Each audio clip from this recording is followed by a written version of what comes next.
প্রতিদিনই তো ফুটবল নিয়ে অনেক কথাই বলি, অনেক রকমের বিশ্লেষণ করার চেষ্টা করি, আপনাদেরকে আনন্দ দেওয়ার চেষ্টা করি। তবে আজকে আমার সাথে উপস্থিত আছে অনেক বড় দুজন ফুটবলের ভক্ত এবং তারা দুজনই ব্রাজিলের সাপোর্টার। যদিও একজনের বয়স হচ্ছে 6 বছর আর আরেকজনের বয়স হচ্ছে 9 বছর, এবং তারা দুজন হচ্ছে ভাই বোন, এবং তারা দুজন হচ্ছে আমার দুই ভাতিজা এবং আমার ভাতিজি। আমি আজকে আমার এই ছোট্ট অনুষ্ঠানে তাদেরকে আমি ডাকছি, আসো তোমরা। আচ্ছা আসসালামু আলাইকুম। আচ্ছা, আমার বাম পাশে যে আছে এটা হচ্ছে আমার ভাতিজি, ওর নাম হচ্ছে নাবিহা। আর আমার ডান পাশে আমার ইয়াকিন, এটা আমার কি বলবো, এটা আমার বড় ছেলে বলা যায়, আমারই ছেলে। হ্যাঁ, তো এই দুজনকে ছোটবেলা থেকেই আমি মোটামুটি একটু কেন যেন আমার খুব ইচ্ছা করতো যে আমি ওদেরকে ফুটবলের সাথে একটু কানেক্টেড করার চেষ্টা করি। এবং আমি ওদেরকে ছোটবেলা থেকে এই ফুটবল খেলা দেখাইছি যে ফুটবল খেলা কেমন মজা লাগে। এবং ওরাও কিন্তু আসলে ফুটবলটাকে আস্তে আস্তে এখন বুঝতে শিখছে, যদিও ইনি এখনো না বুঝলেও এনার কি জানি একটু বলতে চান। বলেন তো মা, আপনি কি বলতে চাইছিলেন? আমি প্রত্যেক রাতে ঘুমানোর আগে বাবাকে বলি, বাবা আমাকে রাতে উঠে দিও, আমি নেইমারের খেলা দেখবো প্রত্যেক রাতে। চিন্তা করে দেখেন, একটু ছোট্ট একটা বাচ্চা, আমি কিন্তু কোনো কথা শিখাইও দেই নাই, ও কিন্তু নিজে থেকেই বলছে। এবং আরেকটা কথা বলছিল যে ব্রাজিলের অনেক বড় ফ্যান আমি। সে নিজে বলছে যে সে ব্রাজিলের অনেক বড় ফ্যান। এবং এই যে দেখেন, তার গায়ে কিন্তু ব্রাজিলের জার্সি দেখতে পাচ্ছেন, এই যে আপনারা সবাই, এই যে। আচ্ছা, আর আমার এই যে ভদ্র আমার বড় ছেলে আমার ইয়াকিন, সে এখন কি বলতে চায় আপনারা তার মুখ থেকেই শুনেন।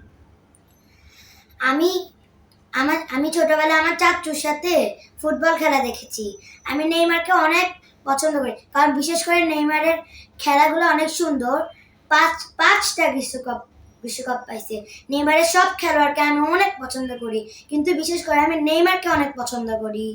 তাহলে দেখতেই পারতেছেন যে এই ক্ষুদে প্রজন্ম, অর্থাৎ এরাই আসলে তো নেক্সট জেনারেশন। এই জেনারেশনের ছেলেপেলেরাই বলতে গেলে ফুটবলটাকে ধরে রাখতেছে, বা বিশ্ব ফুটবলের যে বড় শক্তিগুলো আছে তাদেরকে কিন্তু আসলে এরাই টেনে রাখতেছে। এবং আমার খুব ইচ্ছা যে আমি চাই যে এই দুজনই যেন ফুটবলের সাথে জড়িত থাকে। তো এবার আসি আমরা একটু ব্রাজিলের কথা নিয়ে, যে এই দুজন খুদে ফুটবলার ব্রাজিলের এখন থেকেই ভক্ত, সেটা বংশানুক্রমিক ভাবেই হোক আর যেভাবেই হোক না কেন, দুজনই কোনো না কোনো ভাবে ব্রাজিলকে অনেক বেশি পছন্দ করে। এবং যখনই বাংলাদেশের কোনো ফুটবল ম্যাচ হয়, এরা দুজন, আপনারা বিশ্বাস করবেন না, এরা দুজনই একদম টিভির সামনে বসে থাকে, পুরো খেলা শেষ না হওয়া পর্যন্ত ওরা ওঠে না। এবং সম্প্রতি যে বাংলাদেশ দলে যে আমরা জানি যে হামজা চৌধুরী, শামিদ সোমরা যারা আসছে, এরা প্রত্যেকের বিগ ফ্যান। এবং এরা প্রত্যেকে, এবং এদের সাথে খেলা হলেই ওরা প্রত্যেক দিনই বলে যে চাচ্চু হামজা চৌধুরীর সাথে কোনো একদিন দেখা করে দাও, কারণ আমি একসময় সাংবাদিকতা করতাম, এখন যদিও সেটা ছেড়ে দিয়েছি। তো সুযোগ কখনোই হয়ে ওঠেনি আসলে। ওরা থাকে বর্তমানে আসলে কুমিল্লায়, কারণ আমার বড় ভাইয়ার জব হচ্ছে কুমিল্লায়। তো মাঝে মাঝে যখন আসে আমরা নিজেদের মতো করে সময় কাটাই, আমি ওদেরকে নিয়ে খেলা দেখি। তো এবার আসি আমরা মেইন কথায়, যে ব্রাজিল বর্তমানে আসলে যে সময়টা পার করতেছে, এই সময়টা আসলে ব্রাজিলের জন্য একটা আমি বলবো যে ব্রাজিলের জন্য এখন একটা ঘুরে দাঁড়ানোর একটা সময় এবং উঠে দাঁড়ানোর একটা সময়। কারণ ব্রাজিল বিশ্বকাপের আগে যে দুটো ম্যাচ, বিশ্বকাপের প্রথম দুটা ম্যাচে ব্রাজিল যেভাবে খেলেছে, আর খেলা দেখে প্রত্যেকটা দর্শক বলি বা ফ্যান বলি বা বিশ্ব ফুটবল সবাই আসলে একটু হতাশ হয়েছে যে ব্রাজিলের কাছ থেকে আসলে এরকম খেলা এক্সপেক্ট করা যায় না। কিন্তু আনচেলত্তি দ্য মাস্টার ক্লাস বস, তিনি স্কটল্যান্ডের বিপক্ষে আসলে, স্কটল্যান্ড হয়তো খুব আহামরি লেভেলের কোনো টিম না, কিন্তু ব্রাজিলের যে খেলার যে পজিশনটা, ব্রাজিলের খেলার যে একটা ধরন, সেই খেলার ধরনটা আসলে এই ম্যাচটাতে কিছুটা ফুটে উঠছে। এবং ব্রাজিল কিন্তু গ্রুপ চ্যাম্পিয়ন হয়ে এবং 16 বার, সর্বোচ্চ বলতে গেলে যে সর্বোচ্চ 16 বার গ্রুপ চ্যাম্পিয়ন হয়ে তারা বিশ্বকাপের নক আউট ফেজে গেছে। এখন সেখানে তাদের প্রতিপক্ষ হতে পারে সম্ভাব্য জাপান অথবা নেদারল্যান্ডস। এখন এখানে আসলে সব থেকে বড় ভয়, কারণ বিশ্বকাপের আগে জাপানের বিপক্ষে ব্রাজিল কিন্তু একটা ফ্রেন্ডলি ম্যাচ খেলছে, আর সেখানে কিন্তু ব্রাজিল হাইরা গেছে, আমরা সবাই জানি। সো এটা খুব বেশি করেই ভাবাইবে। তবে ওই সময় ব্রাজিলের যে অবস্থা, বর্তমানে ব্রাজিলের যে অবস্থা, এইটা নিয়েও একটা আসলে দোলাচল চলে। কারণ বিশ্বকাপের আগে অনেক কিছু হতে পারে, বিশ্বকাপের মঞ্চে অনেক ছোট দলও ঘুরে দাঁড়াতে পারে।